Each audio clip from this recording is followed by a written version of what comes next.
Yeah, good morning or good afternoon, dear ladies and gentlemen, and welcome to today's panel discussion. My name is Bettina Herzog. I'm responsible for our regional business development in ASEAN, and I'm happy to be the organizational sidekick to our host, Malaysia, today. In our panel discussion, we will take a close look at the specific impact of the pandemic on the complex field of HR management.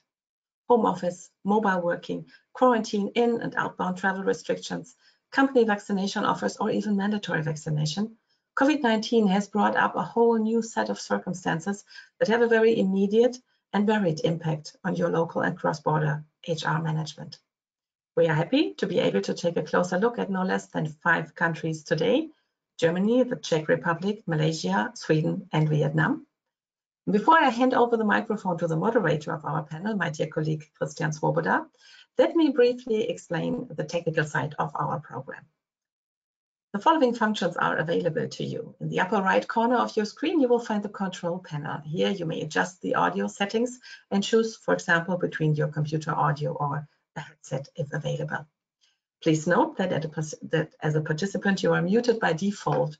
So if you want to take an occasional sip of coffee or take a bite, you can do so anytime without any one of us noticing. A little further down the dashboard, you will find the question panel. Please enter any of your questions or comments here for us to take care of. You may do so anytime during the session. It won't disrupt the flow in any way, but will ensure that you may capture your thought as soon as it comes up.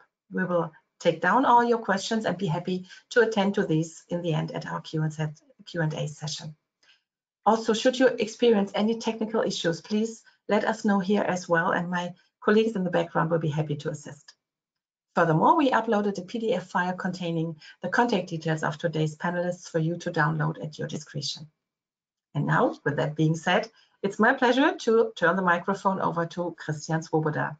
Christian has already been with Rödl & Partner for more than 5 years now, and since 2021, he's the head of our Malaysia practice with 2 wholly owned offices in Kuala Lumpur and Penang. Christian, the stage is yours.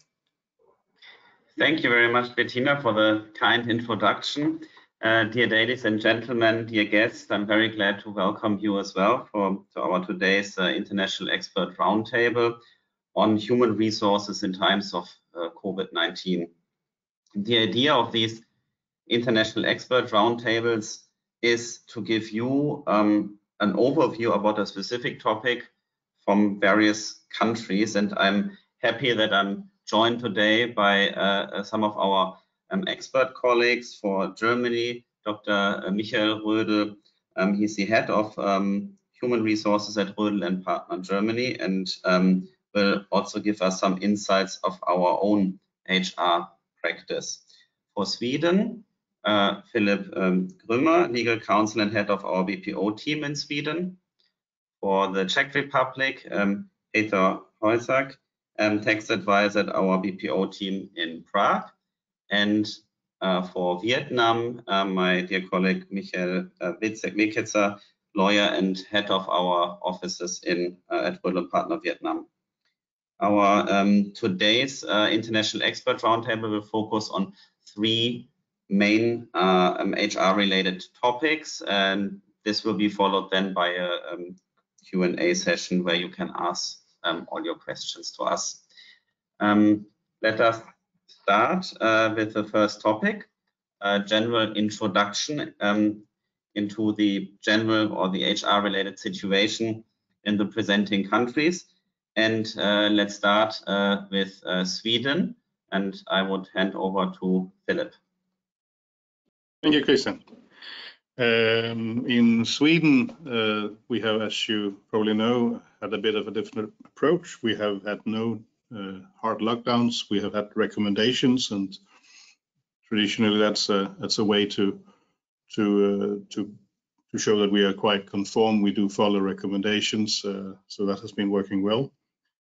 However, the recommendations for any restrictions or limitations, they have been lifted altogether since last Wednesday. The healthcare in Sweden is now worried about an increase in the autumn season with colder weather and people having suddenly started to enjoy no restrictions. So we are worried about a now fourth wave of illness.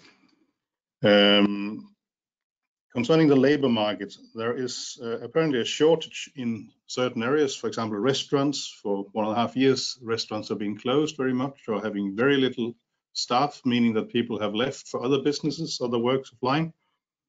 And now restaurants are hunting for staff when they're opening again. As well as healthcare, we are now not only employing doctors, but also nurses from other countries. And there's a huge demand all over Sweden for healthcare staff. Also in a bit of a different area, farming, agricultural business, there is a need for staff. Also there is a lot of people from abroad working, but based on during lockdown, harder requests for local produce, farming is apparently a booming business in Sweden. Unemployment, we have discovered a higher rate of unemployment in 2020, above 8%, which is comparable to the financial crisis 2008.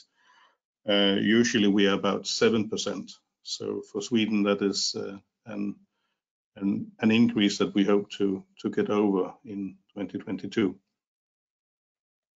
That would be all for me for Sweden for the initial questions. Back to you, Christian. Yes, great. Thank you, Philip. And then I would hand over to Peter for the Czech Republic. Thank you, Christian, very much for giving me a word. Ladies and gentlemen, good morning or good afternoon from Prague as well. The situation with COVID-19 has calmed down and stabilized in the summer months in the Czech Republic. A certain small increase in the number of infected people is related to the beginning of the new school year and the return of employees and businessmen from vacations. At the beginning, it must be said that the Czech economy is mainly export-oriented and dependent on the situation in Germany and other Western countries. There are a number of assembly plants. They produce products with relatively small added value and export them to the third countries. It is therefore clear that the positive or negative development in Western countries will be reflected in the Czech Republic sooner or later as well. Despite the huge impact of the pandemic on the economy, there has been no significant increase in the unemployment rate. The Czech Republic should receive the total amount of approximately 7 billion euro from the Recovery and Resilience Instrument in grants. These funds will support the implementation of key investment and reform. Indeed, it will create some new job opportunities. A certain role in mitigating the decline in unemployment was played, for instance, by some governmental measures stimulating low unemployment, especially the antivirus program, which was used by many employers.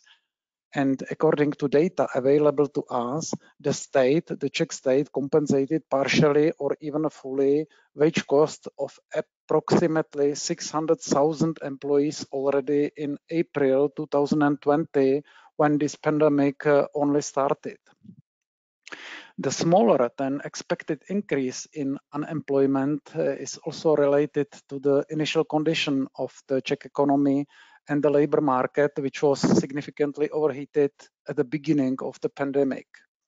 The main problem of the Czech labor market before COVID and after COVID as well is the lack of educated, qualified, experienced craftsmen. I'm talking about painters, welders, mechanics, electricians, assembly workers, CNC operators, operators in production. I would say in generally technical staff are missing. In the area of expat employment, is still true that the Czech Republic is relatively very liberal country, because so far no one has significantly controlled the number and structure of agency employees, and many expats works together with some agencies. However, in many cases, the unions protest quite extensively against agency workers and try to enforce the restriction in the collective agreement. And they say, for example, we accept only up to 10% of all employees can be expatriates. Unfortunately, the lack of labor forces is only one of the main problems that would limit the Czech economy at the moment. An additional point is supply chain problems and missing materials and parts delivered from abroad. And both issues, it means supply chain problems and unemployment rate, they significantly break the Czech faster growth. Those were the main information I wanted to share with you at the moment, and I would like to ask Christian to go forward. Thank you very much, Peter. Maybe we go now to an Asian country. Let's switch over to you, Michael. How are things in Vietnam? Okay, thank you very much, Christian, for the kind introduction, and good morning or good afternoon from Vietnam, from Ho Chi Minh City.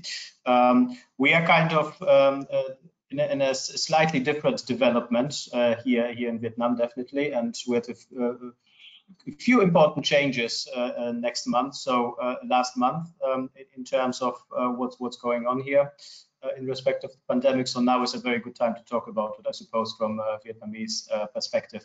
I think a couple of things I need to say in advance to put whatever we discuss in respect of Vietnam in a perspective for a better understanding is that three things basically. So the first item is that the schedule or the timeline of the development of the pandemic has been completely different in Vietnam as compared to Europe. That's number one. So it's basically we had what used to happen in Europe last winter. That's sort of very bad time.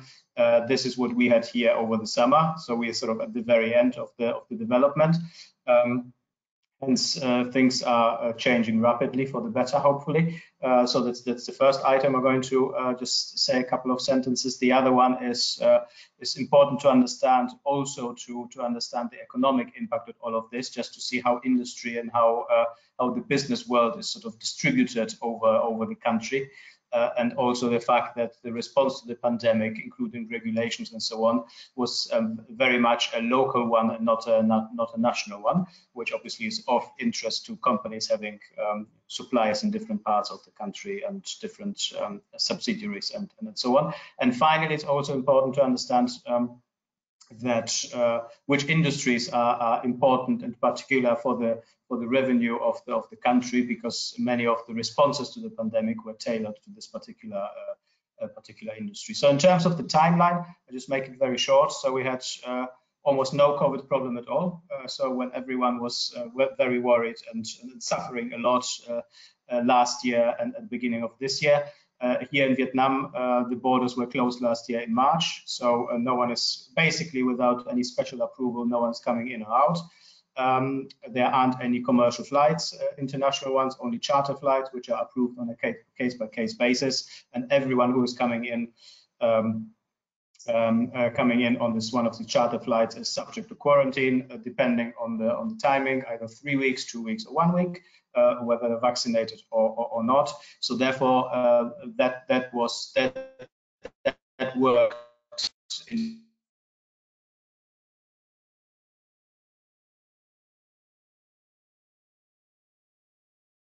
Okay, it seems we have lost Michael for a moment. I hope he will be back in a second. So please, Christian, just continue. Thank you. Yes, sure. Okay, then I would hand over to Germany to get the insight how things are at the moment with Rödl partner in Germany. Thank you, Christian. The current status is that there's an occupational health and safety regulation, namely the Corona Occupational Health and Safety Regulation called Corona-Arbeitsschutzverordnung, which is actually based on two principles. The first principle is that personal contact should be reduced to an absolute minimum. And the second principle is that communication should be as digital as possible. And in this framework, German business activities currently take place. I would be very happy to answer any questions you may have about this. In answer to the second part of your question, Christian, the labor market, since we had no idea in 2020 exactly how the coronavirus would develop, we put the brakes on recruitment here in Germany to begin with. We took all job advertisements off the job market, except apprenticeship and trainees. But from the middle of the year, we started to allow job advertisements on the job market again. Of course, always in consultation with the responsible management partner.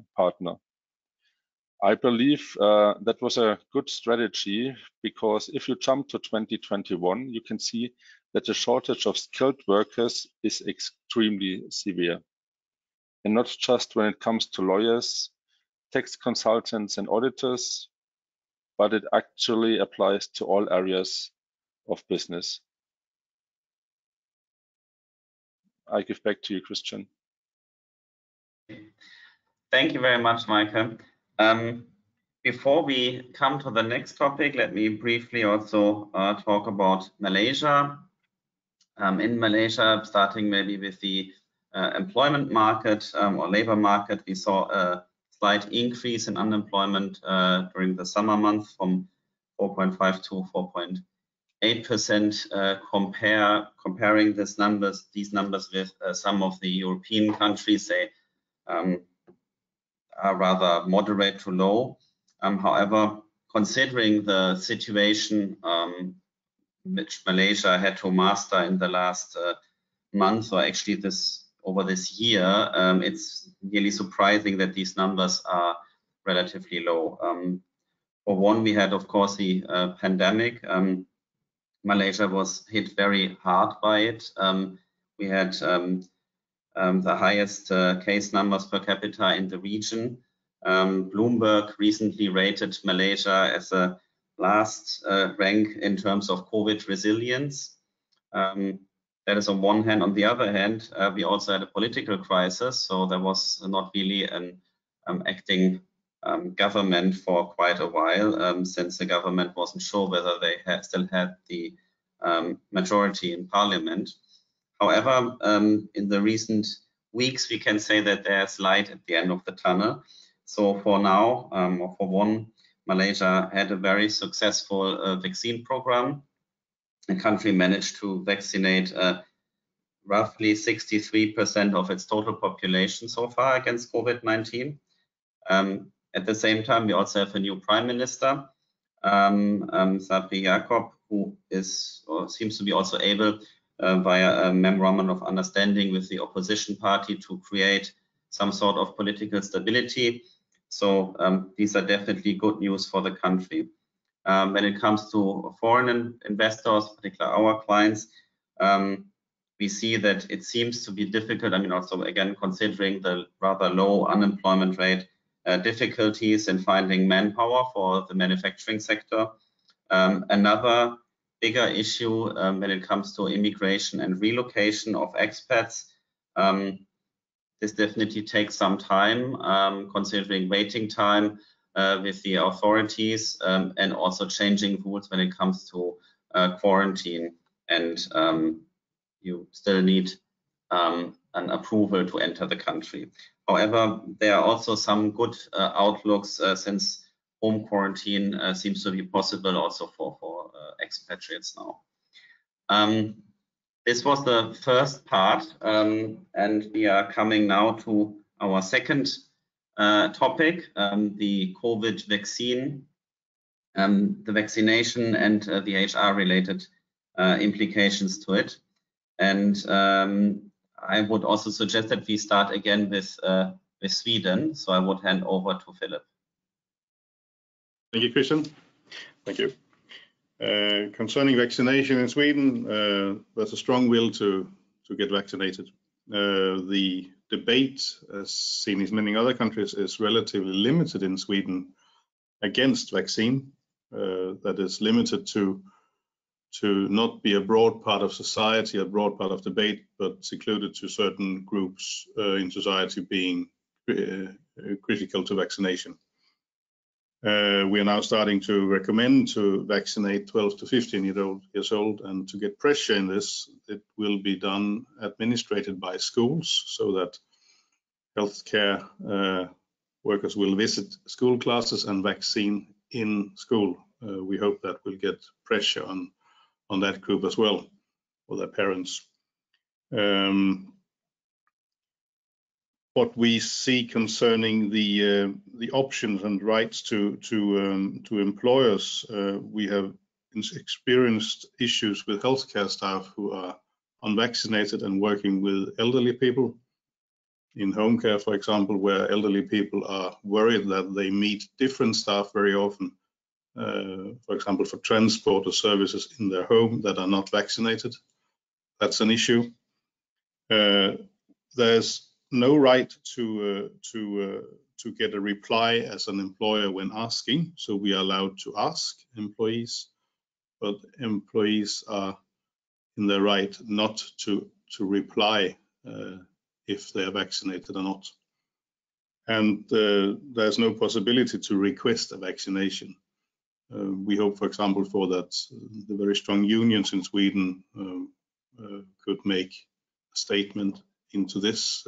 Often employees follow instructions from their unions also. So far, none of this has happened, based also on the general strong will to vaccinate and the marginalized groups that are staying outside the vaccine program probably not are easy to trace, because mainly, of course, of unemployment, for example.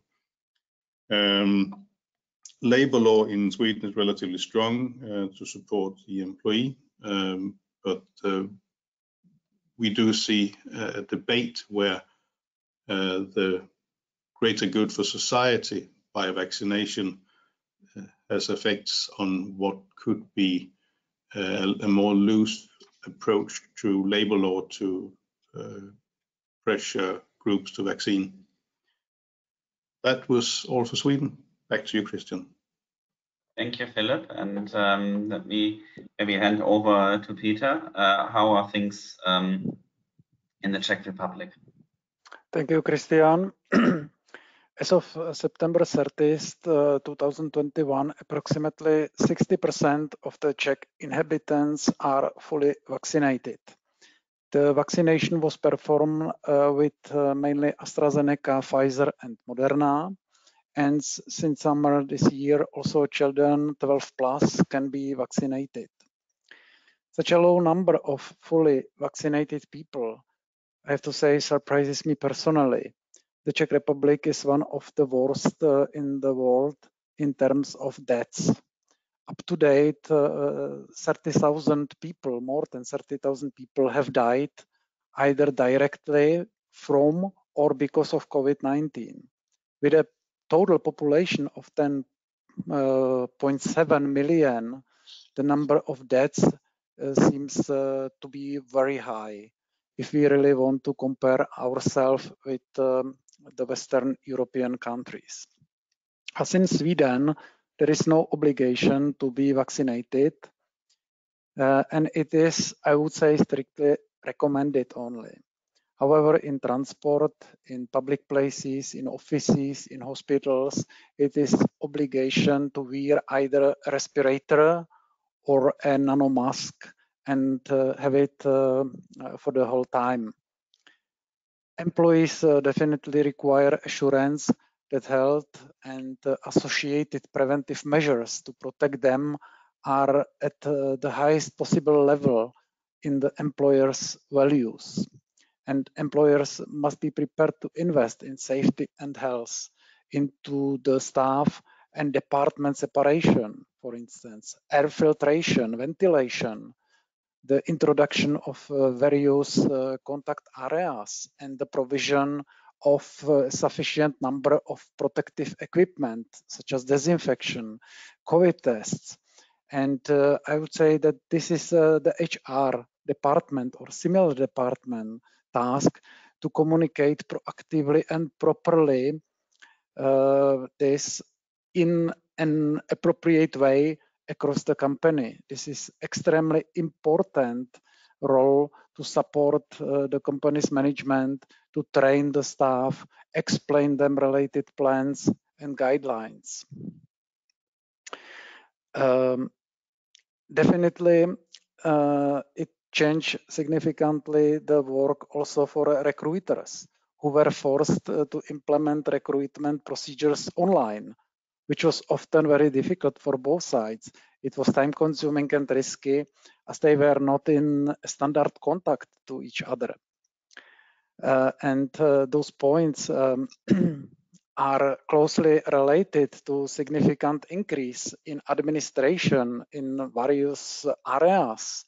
For instance, testing documentation, purchase of test kits, higher cost for cleaning, ventilation, etc. And I would like to use this opportunity and recommend to professionals in companies who nowadays prepares forecast, budget, or similar business plans or feasibility studies to take into consideration those higher costs and investments in their prediction in order to avoid big gaps and negative surprise when we'll compare actual figures with submitted plans or budgets later on. The issue is that testing requirements often change depending on the situation, either in country or in regional on countries.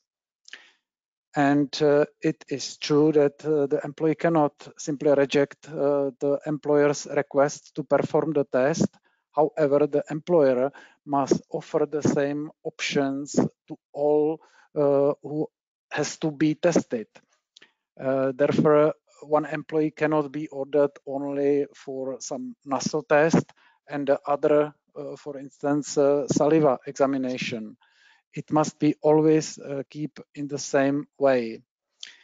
And if the employer would require payment from his people for this test, this could be treated as discriminatory. That is all I wanted to share with you at the moment. Thank you, Christian.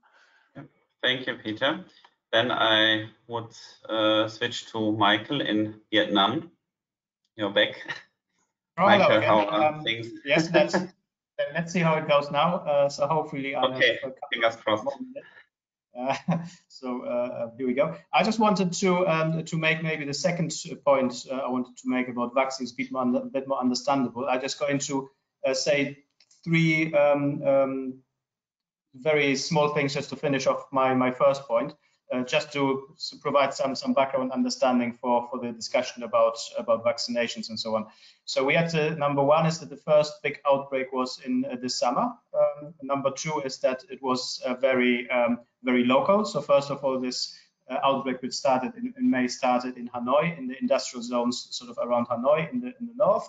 Then it's got sort of reasonably under control, and then the big outbreak came down here in Ho Chi Minh City and the surrounding provinces with tens of thousands of cases every day.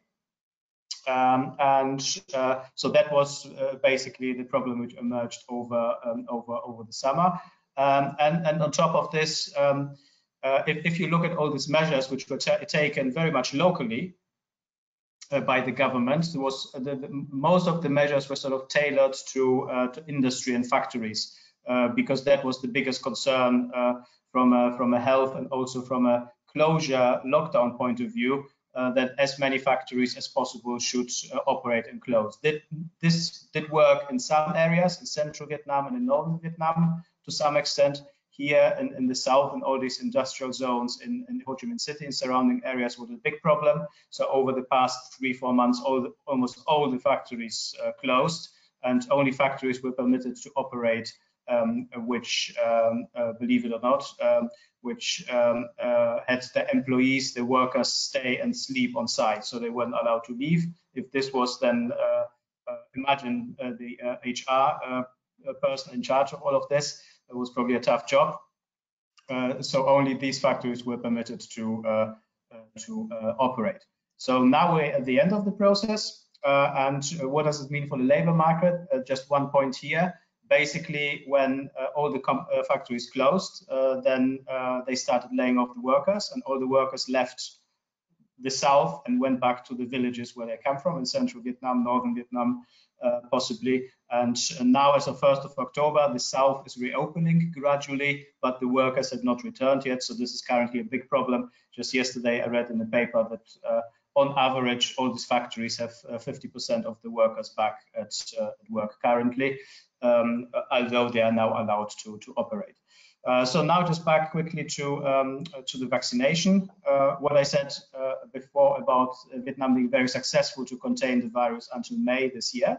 This sort of explains that there was basically no vaccination campaign happening. So the vaccination campaign started in May, June this year, purely to cover the current outbreak and to bring it under control. It's very slow due to lack of vaccines and infrastructure to administer these vaccines. So we are by now one of the slowest programs in Southeast Asia. We have, as of today, I would say around 12% double vaccinated population, and probably 37, 38, something like that percent of population either having one or two vaccines. So the authorities prioritized hotspots like Ho Chi Minh City. So in Ho Chi Minh City and the surrounding provinces, it looks slightly better. So here we have almost every grown-up. There's only statistic for over 18s in Ho Chi Minh City. So every grown-up is 98%, something like that, has been vaccinated, and around 50% double vaccinated. So this sort of is a very positive sign for the future that at least here, even if infections return, it will not lead to the overwhelming of the health system and so on. All these things which we have seen in the past couple of months. In terms of a duty obligation to be vaccinated, yes, there is one for other infectious diseases for certain risk groups. However, this particular piece of legislation has not been updated for COVID vaccine yet. So currently, all COVID vaccinations are purely voluntarily when offered to the population. However, one has to recognize that here in Vietnam, we do not have a debate about vaccines the same way as maybe happening in European countries. So if they're offered, everyone goes basically. Without much discussion and review and so on. So the last point maybe about, which is important obviously for every HR department, is about am I allowed to ask my employees whether they're vaccinated or not? The answer is possibly. There isn't a piece of legislation which says yes, this is allowed as part of the COVID prevention, or at the same time there is nothing out there which says it is not allowed.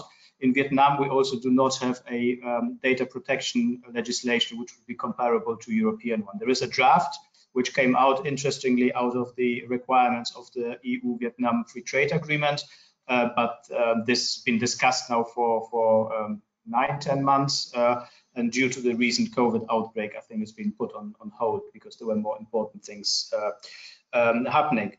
So this is it. However, if you look again at the regional kind of measures or obligations of employers after the reopening, which is happening in the past few days, if you look at the local legislation, which is again different for every locality, if you look at Ho Chi Minh City, without asking your employees whether they're vaccinated, it would be completely impossible for an employer to reopen, because only vaccinated employees are allowed to go back to work, number one, and only vaccinated persons, full stop, are allowed to be on the street. So even if you say I found a way to open my factory, my office, and employees who are not vaccinated would not be able to travel to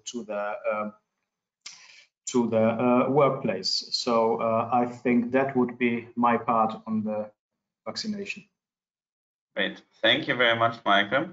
And then I would hand over to Michael for Germany. How are things with regards to the vaccination in Germany?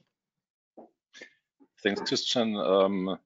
Employers are encouraged to offer vaccinations at the workplace, but it is not compulsory, and employees can accept these vaccinations, but they do not have to. However, about the vaccination status, it is possible to inquire about the vaccination status only in vulnerable businesses or establishments in the sense of Chapter 23, Section 3 of the Infection Protection Act.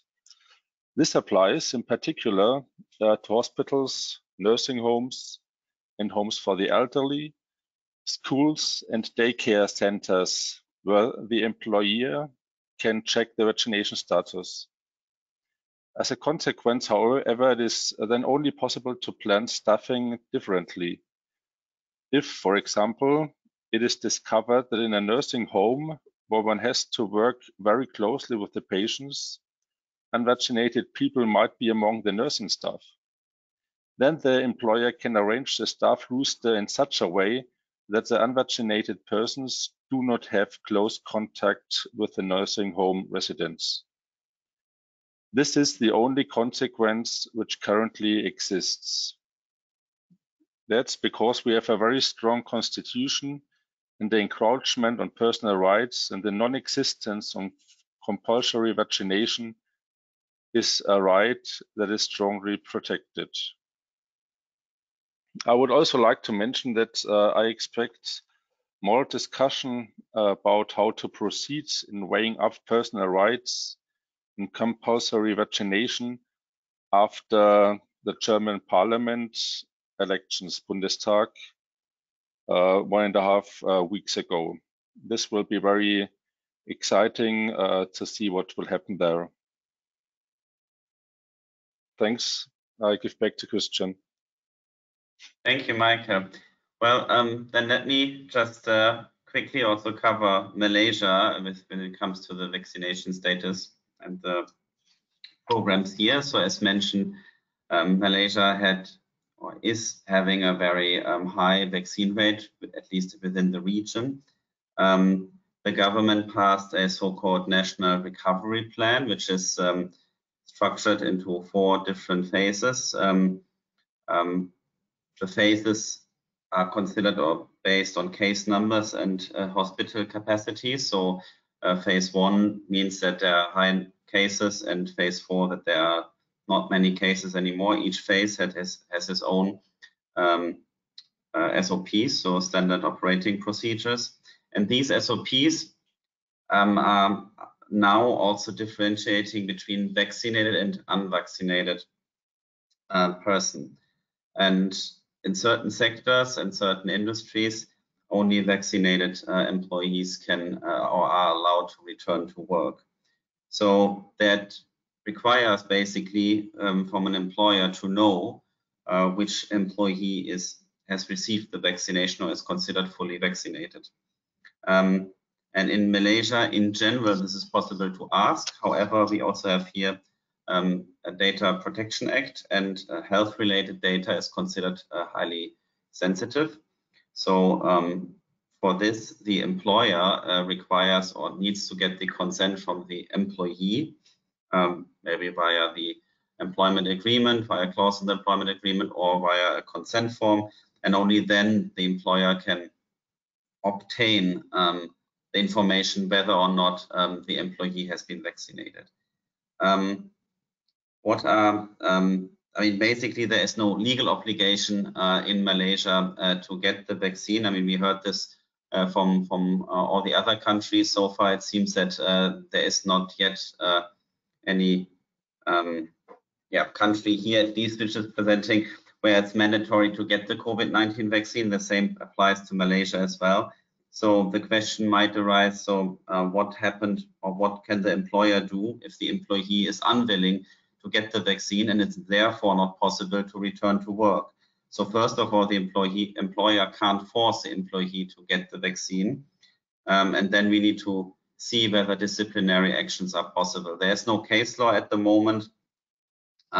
So each case requires its own assessment, whether or not it's appropriate or reasonable to pass any disciplinary actions against the employee in order to make them either vaccinated, or whether it's even an option to terminate the employment with this unvaccinated employee.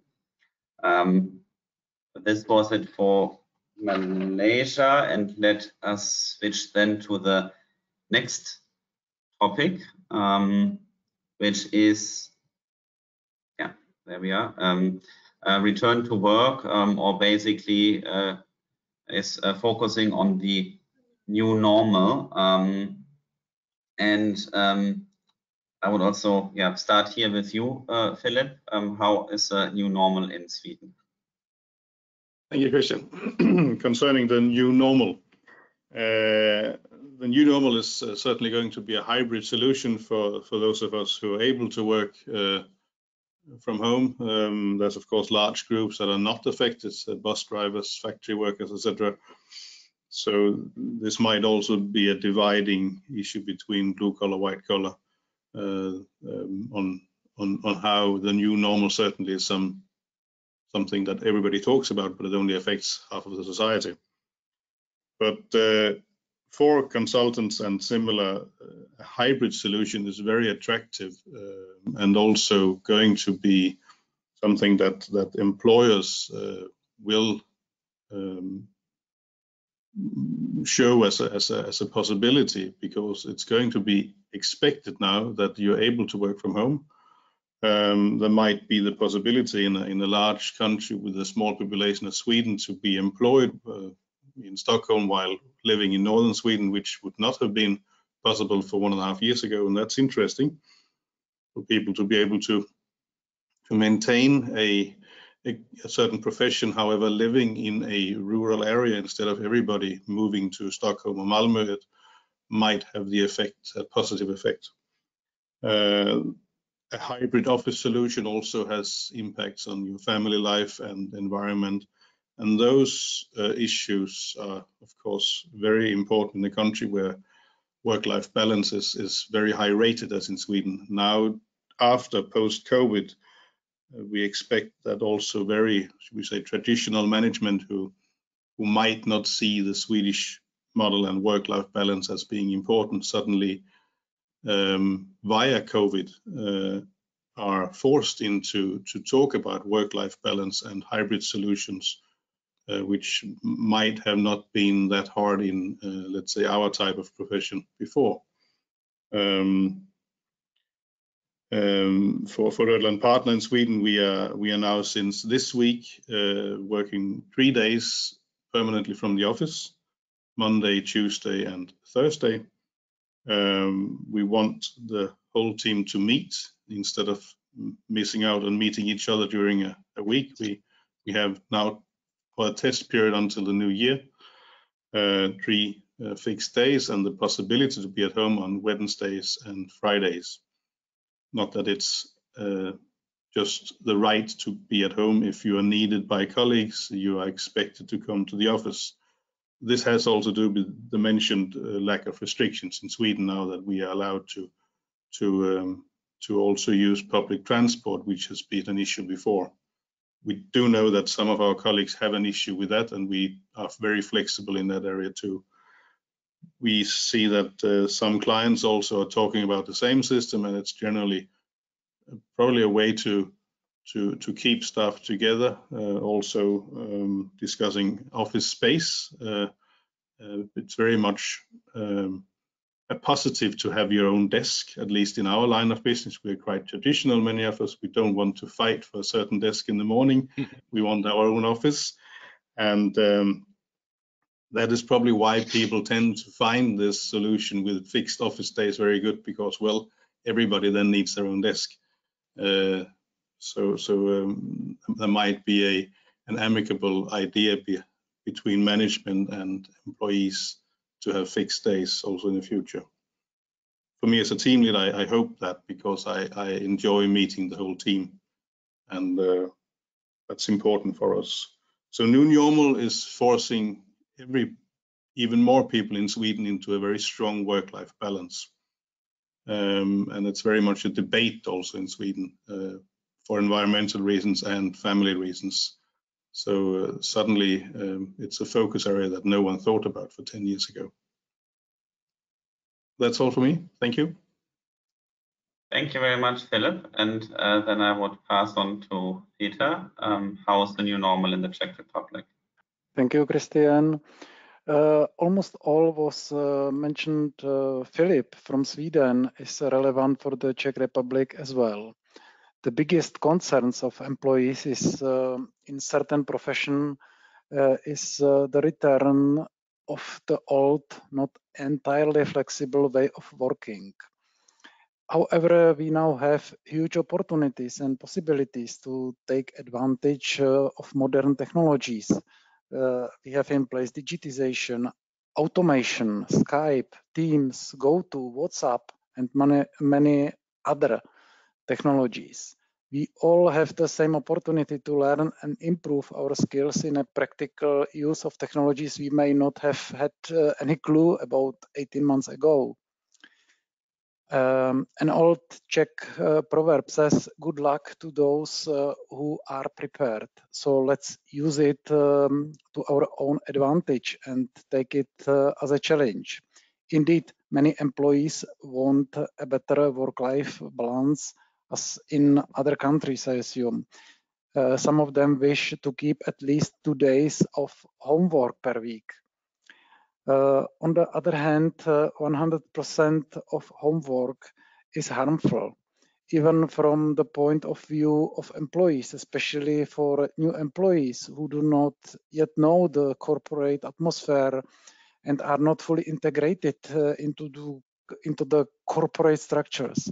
For them to stay 100% on home office, it could be devastating and painful. However, the employer cannot order a home office for the employees, and if the employee refuses to do so and the employer still insists on it, it has to be paid as a work obstacle. In addition, it is needed to address, for example, some safety and health issues in respect of home office, such as, for instance, lighting intensity, chair ergonomics, breaks, working hours, and many other accordingly. The issue is still a correct definition what really means the dependent work stipulated by the Labor Act. The dependent work has to be understood that the employee works at the employer's workplace on his property, is controlled by him, and works in accordance with his work schedule. And this is definitely difficult to ensure remotely. Therefore, the cases are handled specially and individually in labor contracts. That's it all from me from the Czech Republic. Thank you. Thank you very much. And then we would jump to Asia. Michael, in Vietnam, how does the new normal look like? Is there a new normal? Okay, thank you very much. I think first of all, I want to pick up on Philip's point, which is extremely relevant for Vietnam as well, which is the divide between, or not divide maybe, but the interconnection, somehow dependability or different solutions for blue collar and white collar. because I think this is something which will be very relevant for Vietnam as well. Simply because currently, as I mentioned at the beginning, the main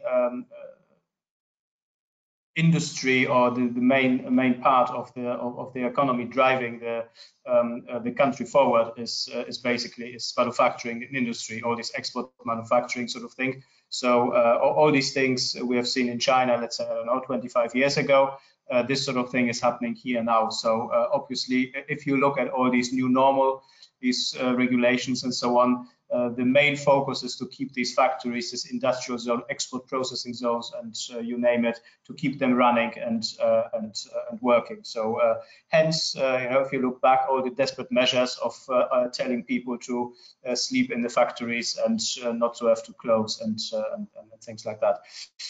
Generally speaking, again, on top of this, I think all the other points mentioned in connection with Europe have been very valid and interesting. But again, here we kind of slightly delayed in Vietnam in the development, because until May 2021, we had the old normal, save for the closed borders and the fact that you know, every expat, every expert or manager needs specific permits to enter the country and so on. And subject to quarantine, life was basically very normal here. Then all the lockdowns hit us, and now we have a new normal, which is very, very new because it's just a couple of weeks old. So it's difficult to say what exactly it's going to be. I mean, definitely there are some kind of trends and some kind of directions already visible. So there is a huge drive now to use technology, to have apps and to have QR codes for tracing. And so basically in Ho Chi Minh City, for example, you're only allowed to be on the street currently and go to work if you have an app with a yellow pass or a green pass. So that's the part of the population which can go out. So I think that this we will see even more use of technology to trace people and to control movement, maybe to some extent as well.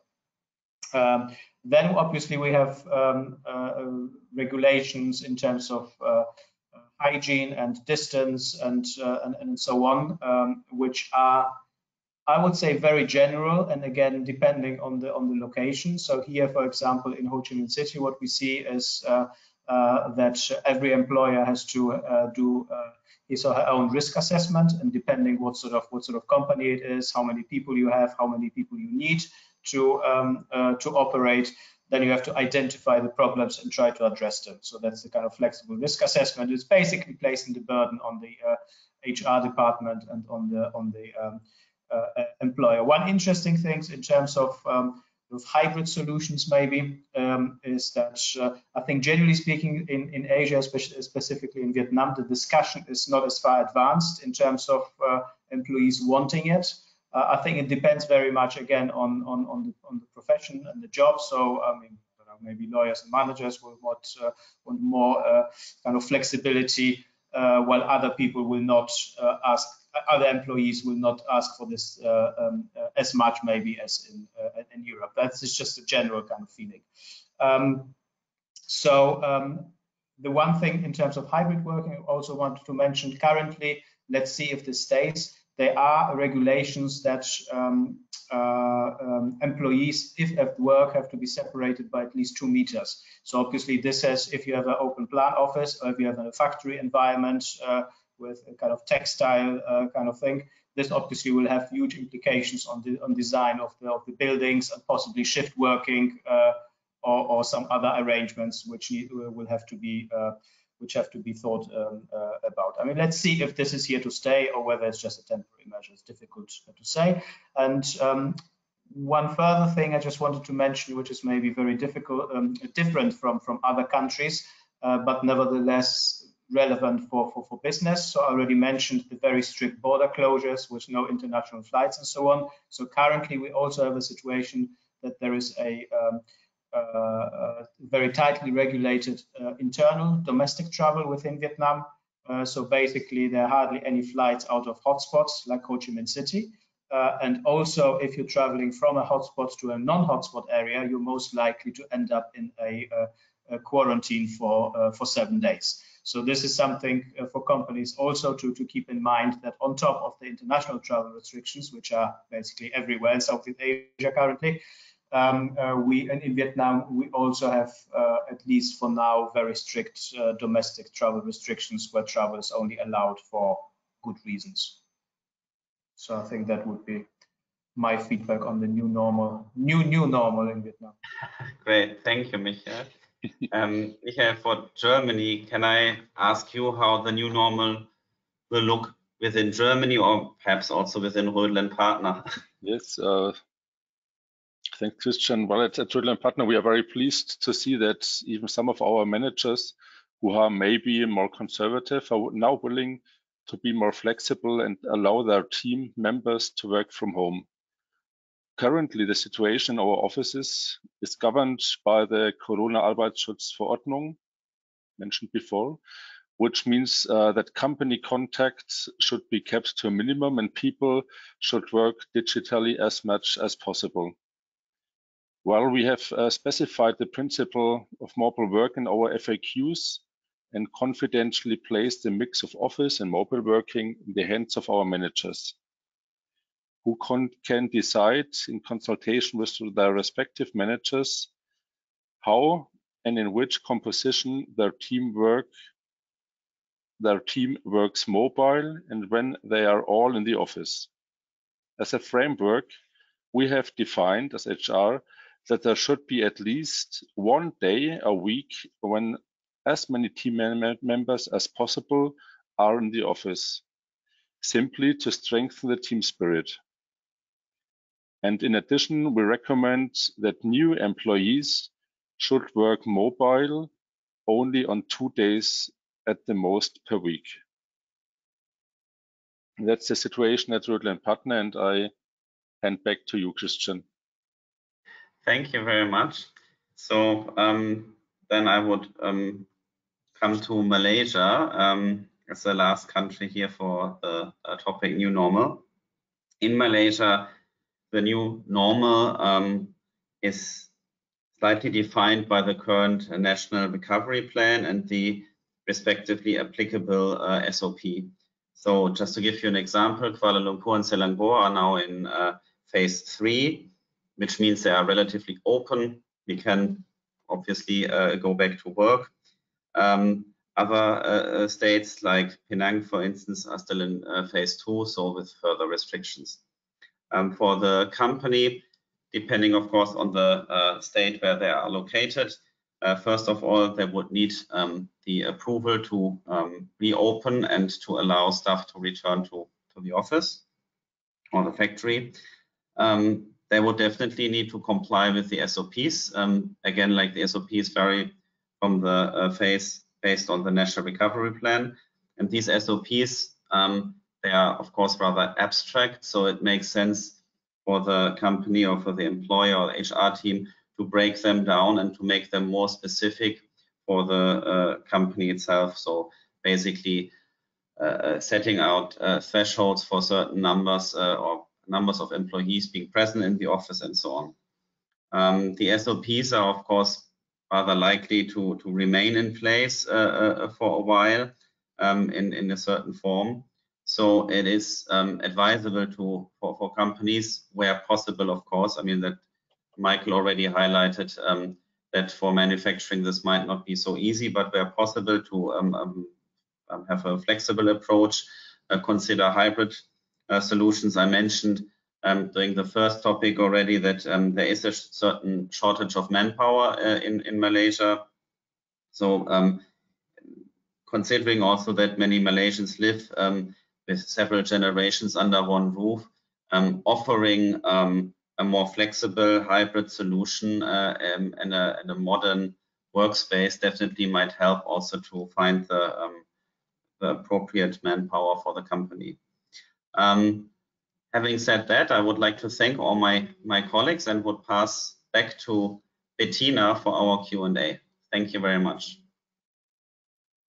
Thank you very much, Christian. Thank you very much, everybody, for these most complex insights into the very different situations in our 5 countries today. I think there are so many points to be taken care of, and so many different situations to handle wherever you work and wherever your workforce comes from. And it's a really complex area of business nowadays, especially with, it has always been, but it has severely gained complexity and difficulties with COVID-19, without any doubt. So I would like to move on to our Q&A session, starting with the first question, which is being addressed to Malaysia. So Christian, it will be your turn to answer, please. What can I as an employer do if one of my employees refuses to return to work? Okay. Yeah, definitely. This is can be a topic. I guess this is not only applicable for Malaysia, but after quite a long time in home office, certain employees might not be willing to come back to work or also have certain health concerns. As an employer, this definitely imposes a certain difficulty. First of all, you can only require, in Malaysia at least, your employees to return to work if you comply with the SOPs, what I mentioned before. And if you're 100% sure that you are complying with the SOPs, only then you can consider certain disciplinary actions against the employee. I mean, considering the very tight or high level in Malaysia when it comes to the protection of employees and like basically the difficulties to terminate employees in the country, this should be done via various steps. So for instance, as an employer, I should first, again, like ensure that I'm compliant. I should set out the rules clearly. I should explain the rules to the employees, and if there is still no willingness to come back to the office, you might consider disciplinary action like perhaps like cutting salaries or even sending out show cause letters or so-called warning letters. And as the kind of last resort, termination could be considered. The reason could be, for instance, insubordination. So basically the employee does not follow the orders of the employer, but the justification and documentation for such termination, like round of termination, is rather high. So it is definitely a difficult situation for the employer if employees refuse to come back to office. Thank you very much. Peter, I saw you nodding sometimes. So would that be similar or comparable in the Czech Republic? If you have an employee who refuses to return to his workplace after times of home working? I think it will be very similar, but to provide you with more detail, I would recommend really to contact our lawyers who are specialists for labor law, because this is a very complex issue, and it must, let's say the Labor Act and general labor law in the Czech Republic very, very strongly support employees. So it would be taken into consideration and would not do any action without having proved and reviewed by lawyers. That sounds like a good idea, and the lawyer's answer is probably it depends. So you would probably need a closer look in the specific case. Philip, how would the situation be in Sweden? Did you experience something similar, employees refusing to return to work when you talked about hybrid offers? So hopefully these cases are very rare. We have not experienced that ourselves, and so far not heard of the issue, but it would be it would not be allowed to simply just stay at home. It would be an issue for labor law where the employer is able to demand that the employee comes to work at the office. this could very well lead to a dismissal also, because you're refusing to follow instructions that are reasonable by the employer in layman's terms. So we would like to see a labor law case in that area. That would be interesting, but I doubt that it would be, although the tradition in Sweden is that the protection of the employee is very strong. In this case, if you refuse to go back to an office without, now when our society don't have any restrictions, that would probably be reason for dismissal. Okay. Michael, I guess given the fact that everybody in Vietnam is quite happy to return to work, these cases would probably be rare or not occur at all. Yes, that's right. I think that's a very, very good point. I think from our experience, and also when I speak to clients, is the general situation is more that employees are actually happy that they can go back to work, and that's you know, the factory or the workplace has not closed down permanently over the lockdown or similar things. And nevertheless, if you have one case out of 100,000, then obviously you have to deal with this particular scenario. And I would say, I mean, it's always better. I mean, we've heard it so many times today already about finding a solution between the HR department and the employee. But as we know, sometimes it is possible to find a solution, sometimes it isn't. Then I would say, yeah, so cases are probably won't be very many. If there are cases then which cannot be resolved somehow, then the situation would be similar to other countries. I mean, Vietnam is another country with extremely high protection of employees, so dismissal is very difficult. However, absenteeism from work is one reason to dismiss someone without notice. So if you can show that as an employer you operate 100% compliant and there isn't a lockdown which prevent, or quarantine or a similar thing preventing the employee actually from coming to work, then it's certainly something to be considered in terms of disciplinary measures or possibly dismissal. But yet again, and a further complication you have quite often in Vietnam, in many cases you have to, in all these proceedings, you have to at least, you have a participation right for the labor office and also usually for the trade unions. So that makes it sort of more difficult to think about. So, yes, I mean, ultima ratio is if you have someone who doesn't cooperate, then you have to deal with it. Thank you very much. So with regard to the time, I would like to come to a close and extend my sincere thanks to everyone who participated in today's panel discussion, to my colleagues, of course, to everybody of you, thank you very much, and to our participants for joining us today. If, due to the time issues, any questions remain unanswered today or occur to you later on, please feel free to send me an email whenever you wish, and I will be happy to get back to you with the answers from our colleagues. Like I said, we have the PDF file with the contact details ready for you to download, so you may, of course, come back to us bilaterally anytime you wish.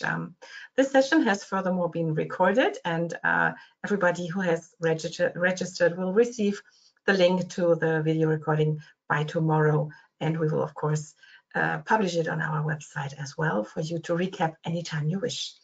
So thank you very much once again, and everybody take good care, stay safe, and hoping to see you soon next time. Thank you very much. Bye-bye. Thanks, Bettina. Bye-bye. Bye-bye.